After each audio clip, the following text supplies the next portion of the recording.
Del cielo, por Aristóteles, libro 8, libro primero, capítulo 8. No es posible que exista más que un mundo. Expliquemos ahora por qué razón no es posible la existencia de varios cielos. Dijimos que había que someter esta cuestión a examen en el caso de que alguien pueda creer que no se ha demostrado en general, para todos los cuerpos, que no es posible fuera de este mundo la existencia de ninguno de ellos. Antes, crea que el sistema que hemos expuesto se refiere tan solo a aquellos cuerpos que se consideran infinitos. Todos los cuerpos reposan y se mueven por la fuerza o por su naturaleza. Y aquel lugar en el que no pertenecen, por la violencia, es al que tienden por su naturaleza. Y en aquel al que no son llevados violentamente, reposan y permanecen según su naturaleza. En cambio, son llevados por la violencia a aquel lugar en el que permanecen a sí mismos por la violencia, y permanecen de manera violenta en aquel lugar al que son llevados a sí mismos por fuerza. Y así, además, aquel movimiento de traslación contrario le corresponde un ser por naturaleza, y si este movimiento determinado contrario a aquel, es movimiento para el ser. Y si la tierra es movida por la violencia, desde aquel lugar a este punto medio, se moverá naturalmente desde aquí hacia aquel lugar. Y si la tierra no permanece aquí violentamente, se moverá hacia acá naturalmente. Pero el movimiento aquel que es conforme a la naturaleza será único.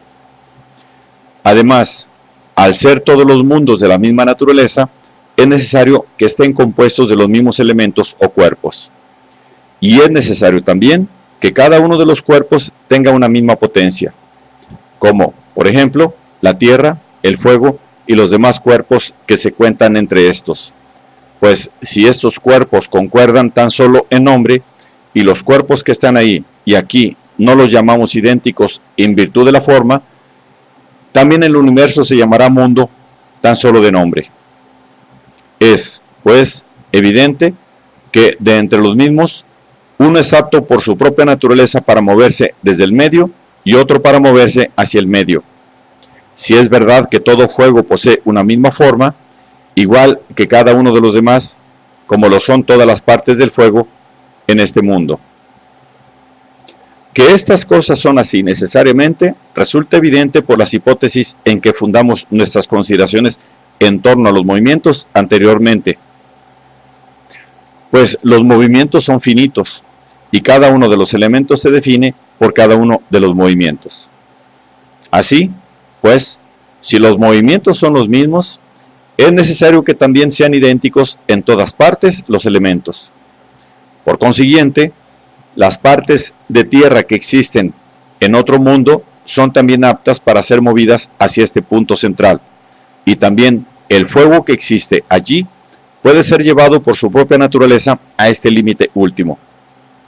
Ahora bien, esto es imposible. En efecto, si esto sucediera, sería necesario que en su mundo la tierra se moviera hacia arriba y el fuego hacia el centro. De manera semejante, sería necesario que la tierra que está aquí se moviera naturalmente, alejándose del centro, dirigiéndose hacia el centro de aquel mundo, puesto que esta es la posición relativa que guardan entre sí los mundos. Y, en efecto, o bien no se puede admitir una misma naturaleza en los cuerpos simples de los varios cielos, o bien de admitir una naturaleza idéntica, es necesario que admitamos un único centro y un único término último. Y si esto es absurdo, es imposible la existencia de más de un mundo. Por otra parte, creer que la naturaleza de los cuerpos simples es distinta, según dicen más o menos ellos de los lugares propios, es algo que trasciende los límites de la razón. Pues, ¿qué importa decir que están a tal o cual distancia? En efecto, diferirán según la razón tanto más cuanto mayor sea la distancia, pero seguirán teniendo la misma forma. Ahora bien, es necesario que tengan ellos algún movimiento, pues es evidente que se mueven. Diremos, pues, que se mueven violentamente con todos los movimientos y sus contrarios. Sin embargo, lo que es absolutamente inepto para moverse, no es posible que se muevan por la violencia. Por lo tanto, si los mismos poseen algún movimiento conforme a la naturaleza, es necesario que tengan un movimiento hacia un solo lugar, numéricamente uno, tanto los cuerpos que tienen una forma idéntica como cada uno de ellos, es decir, a un lugar central o a un lugar terminal último. Pero si son idénticos en especie, aunque plurales en número, por ser cada individuo una pluralidad, pero son diferencia específica, una parte determinada no se acomodará a este, sí, y no se acomodará a este sí y en este no, sino de manera semejante a todos. Nos consta, en efecto, que todos tienen entre sí una identidad específica, aunque numéricamente una cualquiera difiera de otra cualquiera. Afirmo esto por la sencilla razón de que si las partes que hay aquí y las partes existentes en otro mundo son semejantes entre sí, también una parte tomada de aquí en nada se diferencia de ninguna de aquellas partes que existen en otro mundo y en el mismo, sino que es semejante respecto de todas, supuesto, claro, que no difieren entre sí formalmente. De manera, pues, que es necesario o bien rechazar estas hipótesis o bien admitir que existe un único centro y un único extremo terminal. Y si es así, es necesario también que el cielo, por las mismas pruebas y por las mismas necesidades, sea uno solo y no varios. Por su parte, que existe algo hacia lo cual es apta la tierra para moverse y el fuego resulta evidente también por lo demás. En efecto, en general, todo lo que se mueve es cambio desde algo a algo, y estas cosas, es decir, el desde qué y el a qué del camino, difieren específicamente. Pero todo cambio es sin duda finito. Por ejemplo, lo que es curado pasa de la enfermedad a la salud, y lo que es acrecido pasa de una cantidad pequeña a una cantidad grande. Por tanto, lo que es transportado está sujeto a la misma ley. En efecto, la traslación tiene lugar o efecto yendo desde este lugar a aquel lugar. Por consiguiente, es preciso que el punto desde qué y el punto a qué difiera específicamente. De igual manera que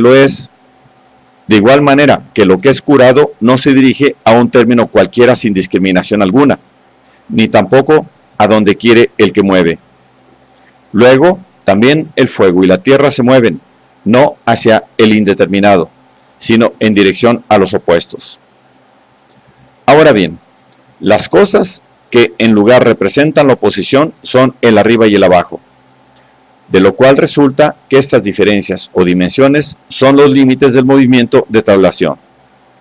En efecto, también la rotación tiene como en alguna manera opuestos los puntos que distan de ella la longitud de un diámetro. Sin embargo, la totalidad no tiene ningún contrario, de manera que también para estos seres el movimiento se realiza, en algún sentido, hacia los opuestos, y es finito este movimiento. Por tanto, si hay alguna salida o punto de partida necesarios, es también necesario que los seres estos no se muevan sin fin. Una prueba de que no se mueven infinitamente parece que puede ser lo que sigue. En efecto, la tierra y el fuego, cuanto más cercanos están a sus lugares, aquella al centro, el fuego al término superior, tanto más rápidamente se mueven. Si el lugar fuera infinito, será también infinita la aceleración, e igualmente lo serían la pesantez y la ligereza. Pues igual que un ser que se dirigiera a un punto inferior a otro, distinto en la aceleración, será veloz o acelerado por la pesantez. De igual manera, si este incremento fuera infinito en la pesantez, también sería, sin duda, infinito el incremento de la aceleración. Pero uno de ellos se mueve hacia arriba y el otro se mueve hacia abajo, sin ser movido o presionado, como dicen algunos, por otro ser o por la fuerza. Pues una cantidad mayor de fuego se movería más despacio hacia arriba y una cantidad mayor de tierra se movería también más lentamente hacia abajo si esto fuera así. En cambio, La experiencia nos enseña que ocurre lo contrario. En efecto, una cantidad mayor de fuego y una cantidad mayor de tierra tienden siempre a su propio lugar más rápidamente. Y tampoco se moverían más rápidamente cerca ya de su término, si se movieran por la violencia y la presión. Pues todas las cosas que se mueven por estos procedimientos dichos, la violencia o la presión, cuanto más distan del ser que les comunica su fuerza, se mueven más lentamente, y hacia el punto del que han sido rechazadas por la violencia. Hacia allí se mueven, no ya por la violencia, sino por un impulso y tendencia propios. Así, pues, de estas cosas deriva una suficiente dosis de credibilidad a favor de lo que decimos. También se puede demostrar esto mismo por medio de razones sacadas de la filosofía primera, y también por medio de la noción misma de rotación, la cual, tanto aquí como en los otros mundos, debe ser análogamente eterna. También resultaría evidente que necesariamente el cielo es uno solo si enfocamos de otra manera nuestra consideración. En efecto, al ser 3 las dimensiones de los cuerpos, 3 ni más ni menos serán los lugares de los cuerpos. Uno será el lugar del cuerpo que está colocado debajo de todos los demás, el cual está en torno al punto central. Otro, el del cuerpo que se mueve en órbita, el cual es el último. Y el tercero es el del cuerpo intermedio, que se halla entre estos otros 2 lugares. En este lugar, en efecto, es necesario que se haya aquel cuerpo que sobresale entre los otros por su ligereza, pues de no estar ahí, deberá colocarse, sin duda, fuera. Ahora bien, esto es imposible. En efecto, un cuerpo carece de peso, otro lo tiene. Ahora bien, el lugar del cuerpo que tiene peso es inferior si el lugar intermedio es el propio del lugar que tiene peso. Pero resulta que no está en este lugar ni siquiera en contra de la naturaleza, pues este lugar corresponde naturalmente a otro cuerpo. Y no hay ningún otro lugar.